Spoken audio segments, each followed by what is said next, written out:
आज आज बिठवा दिया। तो ये वाला मामला रहता है। लेव वाइगोत्स्की ने संज्ञानात्मक विकास प्रक्रिया में किसकी अहम भूमिका मानी है? लेव वाइगोत्स्की किसको इंपॉर्टेंट देते हैं, किसको इंपॉर्टेंस देते हैं वाइगोत्स्की, आपको बताना है। संज्ञानात्मक विकास में किसको? सोशल कनेक्टिविटी, समाज के साथ आपका संपर्क, कंठस्थ स्मरण, रट्टा मारना, विलंबित नकल, डिलेड कॉपिंग, जिसमें बच्चा अपने बड़ों की नकल करता है। डिले कॉपिंग क्या होती है? बच्चा अपने बड़ों की नकल करता है। क्या करता है? अपने बड़ों की नकल उनकी अनुपस्थिति में, अपने बड़ों की नकल उनकी उनकी उनकी अब्सेंस में करता है। कि बाबा कैसे खांसते हैं, अब्सेंस में करता है, तो बच्चा बताता है कि ऐसे खांसते हैं बाबा। ठीक है ना। बायोलॉजिकल मैच्योरिटी, इसकी बात प्याजे करते हैं कि धीरे धीरे आपके जीवन में जैसे जैसे आप बायोलॉजिकल मैच्योर होते हैं परिवर्तन आता है। तो किसकी बात करते हैं वाइगोत्स्की? सोशल कनेक्टिविटी, यानी वाइगोत्स्की कहते हैं कि समाज से क्या कर लो, अंतः क्रिया कर लो, इंटरैक्शन कर लो, पारस्परिकता कर लो समाज से, तब बच्चा जाकर सीखता है। तो ये बात करते हैं कौन? वाइगोत्स्की करते हैं। आ जाइए भैया। हाँ हाँ, आ जाओ नेक्स्ट। एक सांस्कृतिक विविधता वाले स्कूल में चौथी क्लास के बच्चे राज्य दिवस पर बिहू नृत्य प्रस्तुत करने की तैयारी कर रहे हैं।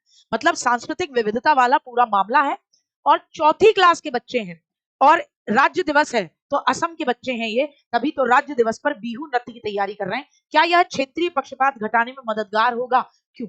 आप बताइए, बताइए भैया, ये क्षेत्रीय पक्षपात घटाने में मदद करेगा या नहीं करेगा? ये आपको मुझे बताना है कि ये मदद करेगा या नहीं। हाँ, दूसरे जातीय क्षेत्रीय समूह के लोगों से संबंध और सहयोग बनाएंगे तो ये क्षेत्रीय पक्षपात को कम करेगा।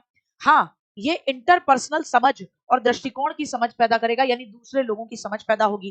बोले नहीं नहीं, ये बच्चों के दिमाग में डिफरेंस क्रिएट करेगा। बोले नहीं, ये अपने और दूसरे समूह के प्रति प्रीति पात्रता को बढ़ावा देगा। प्रीति पात्रता का मतलब कि प्रेम को बढ़ावा देगा। जैसे ये तुम्हारी प्रीत का पात्र है, ये छोटा सा जो घूम रहा है, ये इग्लू बना हुआ सा, तो प्रीति पात्रता का बढ़ावा देगा। तो ए और बी सही है, दोनों गलत हैं। आप भैया इस तरीके के प्रोग्राम करते हैं तो अच्छा है, लोगों के संबंध में बनेंगे, सहयोग होगा, आप इंटरपर्सनल समझ पैदा होगी, दृष्टिकोण पैदा होगा, तो पहला और दूसरा सही, तो ऑप्शन नंबर सी अपना सही हो जाता है। बहुत बढ़िया।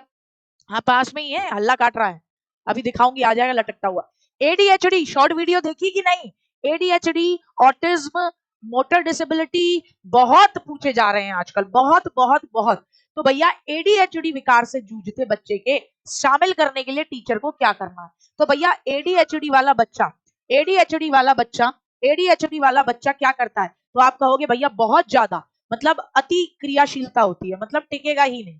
अति क्रियाशीलता, लप्पू झन्ना सा लटकता डोलेगा, रुकेगा ही नहीं। आतुरता होगी उसके अंदर, क्या होगी? आतुरता। और फोकस नहीं होगा, लंबे समय तक फोकस नहीं कर पाएगा, ये विशेषता है। तो टीचर ऐसे बालक को भी पढ़ाना चाहता है, कैसे शामिल करेगा? तुम बोल रहे हो डी फॉर दिल्ली, लंबी अवधि की, अरे वो लंबे टाइम तक टिक ही नहीं सकता, लंबी अवधि की फिल्में दिखाओगे वो बेचारा परेशान हो जाएगा। एक एक्टिविटी से दूसरी एक्टिविटी पर जाने के दौरान बदलाव अवधि नहीं, मतलब लगातार एक एक्टिविटी खत्म करी फिर दूसरी खत्म करी, तीसरी, अरे ये भाग जाएगा स्कूल छोड़ के, इसको दुखी हो जाएगा ये। एक ही समय पर कई काम करने को दोगे, एक ही टाइम पर इसे बहुत सारे काम करने के दे दोगे, अरे भैया ये टिक नहीं पाता, टिकने में बड़ी दिक्कत है। आप इसको असाइनमेंट दोगे जो छोटे छोटे खंडों में बांट कर दिया जाएगा, ताकि ये लंबे समय तक फोकस नहीं कर पाता। थोड़ा काम करा फिर भाग जाने दो, खेलने जाने दो, फिर काम करने दो, फिर भाग जाने दो, ठीक है ना, फिर खेल लेने दो, फिर उसके बाद थोड़ा और करने दो, उसमें हो जाएगा। ठीक है, क्लियर हुआ? आदरणीय से कोई दिक्कत नहीं है। ठीक, आप आ जाओ। निम्न में से कौन सा समस्या समाधान प्रक्रिया में बाधा पैदा करेगा? किससे समस्या समाधान प्रक्रिया में बेटा जी बाधा पैदा होगी? अगर तुम एनालॉगी, अनुरूपक, सिमुलेटर्स का प्रयोग करते हो, एनालॉगी, सिमुलेटर, अनुरूपक का प्रयोग करना, यानी पहले जो समस्या का समाधान निकालने का तरीका इस्तेमाल किया था उसी का कर रहे हो, तो ये तो पॉजिटिव है, ये बाधक नहीं है। साधन लक्ष्य विश्लेषण, लक्ष्य तक पहुंचने के लिए छोटे छोटे उप उप लक्ष्य बनाना और फिर साधन के माध्यम से वहां तक पहुंचना, ये भी पॉजिटिव है। अनुक्रिया समुच्च, रेस्पॉन्स सेट नेगेटिव होता है। मौखिकीकरण, किसी प्रॉब्लम का सोल्यूशन न समझ में आए तो खुद से ओरली बोल बोल के उसको सॉल्व करने की कोशिश करना कि हाँ ये कह रहा है, ये कह रहा है, वो भी पॉजिटिव है। अनुक्रिया समुच्चय क्या होता है? कि भैया कोई समस्या है के समाधान के लिए आप एक ही परंपरागत, किस पर? परंपरागत विकल्प पर डिपेंड हो जाते हो, उसको ही आप रेस्पॉन्स सेट कहते हो, या एक ही तरीके की प्रतिक्रिया पर डिपेंड कर जाते हो, उसे आप रेस्पॉन्स सेट कहते हो। क्लास में बच्चों को लर्निंग के प्रति मोटिवेट करने की कौन सी युक्तियां सही है? आप चाहते हो गुड्डा आपका बच्चा क्लासरूम में मोटिवेट हो जबरदस्त तरीके से, तो कौन सा तरीका बेस्ट होगा, बेस्ट होगा कि आपका बच्चा क्लासरूम में मोटिवेट हो लर्निंग के लिए। क्लास में बच्चों की अधिकतम सहभागिता बढ़ा दो, ज्यादा से ज्यादा बच्चों को क्लासरूम में इन्वॉल्व होने के मौके दो, एक्टिविटीज कराओ बढ़िया तरीके से। जी बिल्कुल। अंकों के प्रति प्रतिस्पर्धा को बढ़ाना कि देखो किसके नंबर ज्यादा आते हैं, प्रियंका के, पूजा के, शिवा के या फिर अंश के। तो अंकों के लिए कंपटीशन को बढ़ावा देना नेगेटिव होता है। बच्चों को उनकी रुचि के आधार पर खुद से गोल निर्धारित करने देना कि तुम बताओ कि तुम्हारा क्या इंटरेस्ट है, तो अपनी रुचि के हिसाब से उनको अपने गोल निर्धारित करने देना। तो हर बच्चा अपनी रुचि के हिसाब से कि जी मैं डॉक्टर बनूंगा, मैं इंजीनियर बनूंगा, मेरे इसमें, तो इसमें बच्चा मजा लेगा पढ़ने में। बच्चों को अपने विचार व्यक्त करने की आजादी देना, बिल्कुल। तो पहला तीसरा चौथा हमारा उत्तर है, पहला तीसरा चौथा बी हमारा ऑप्शन सही जाता है। क्या जाता है? बी हमारा ऑप्शन सही जाता है। अगर क्लास पसंद आ रही है लाइक करेंगे, शेयर करेंगे, और पहली बार चैनल पर आए हैं तो सब्सक्राइब करेंगे। जैसे ही एडमिट कार्ड आएंगे हम खुद ही बता देंगे, होने लगे कि नहीं के नाम पर। में सभी की समान पहुंच किसका विषय है? आपको भी एजुकेशन मिल रही है, वंचित वर्ग के बच्चे को भी मिलनी चाहिए, हर बच्चे को मिलनी चाहिए। तो एजुकेशन में सभी की समान पहुंच हो, ये कौन सा विषय है? सुविधा का, बहिष्करण का, अधिकार का, या अलाभ का यानी डिसएडवांटेज का? किसका विषय है? आपके अधिकार का विषय है। किसका विषय है? तो आप कहोगे भैया ये हमारा राइट है, ये हमारा अधिकार है ना। बोलते हैं ना आरटीई 2009, आरटीई 2009 है ना, राइट टू एजुकेशन 2009। इसके अलावा भी आपके अधिकार की बात करते हैं आप। तो आप अपने अधिकार की बात करते हैं तो क्या कहोगे? आप अपने अधिकार की बात करोगे तो आपका आर्टिकल 21A, क्या कहोगे? Article 21A। तो ये आर्टिकल 21A भी क्या रहेगा?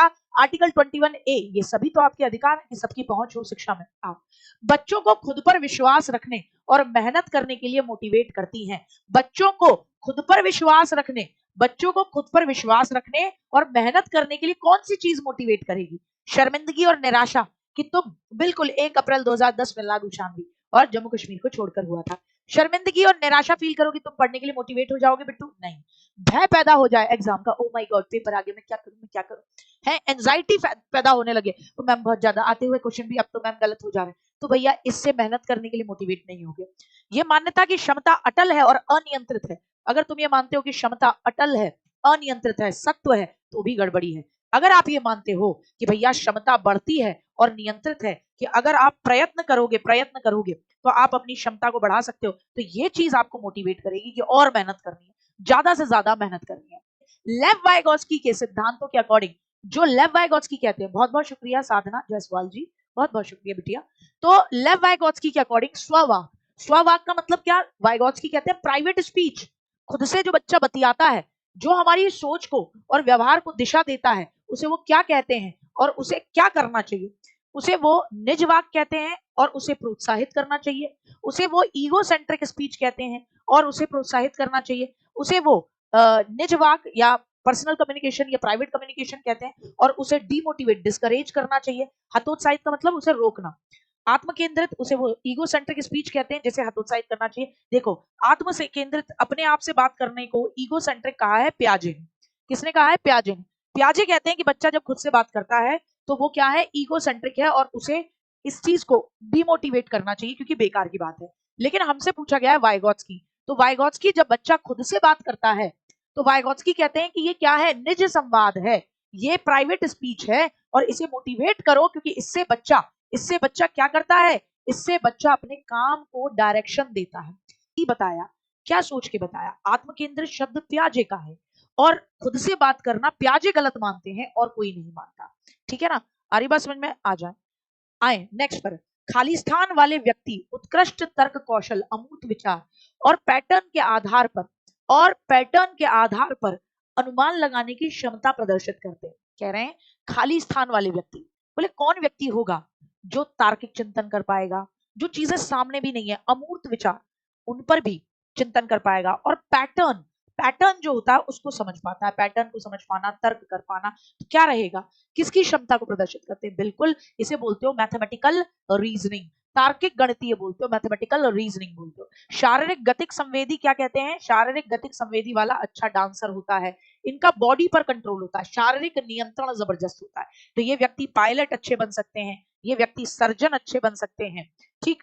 इंटरपर्सनल वाला, इंटरपर्सनल दूसरों के, ये क्या करेगा? दूसरों के सुख दुख, ठीक है ना, दूसरों के सुख, ठीक है, दूसरों के दुख दूसरों के हाव भाव इनको बहुत अच्छे तरीके से समझेगा, भावनाओं को। भाषाई बुद्धि वाला भाषा का खाएगा बढ़िया तरीके से। वर्धित का मतलब होता है नीतू, बढ़ना, कि आप अगर ये मानते हो कि अगर मैं मेहनत करती हूँ तो मेरी मेहनत से मेरी जो काबिलियत है वो वर्धित होगी, वो बढ़ेगी, है ना। तो ऐसी सिचुएशन में हम बात करते हैं कि भैया वर्धन, वर्धन की सोच, योग्यता को जो वर्धित मानता है वो बिल्कुल सही मानता है।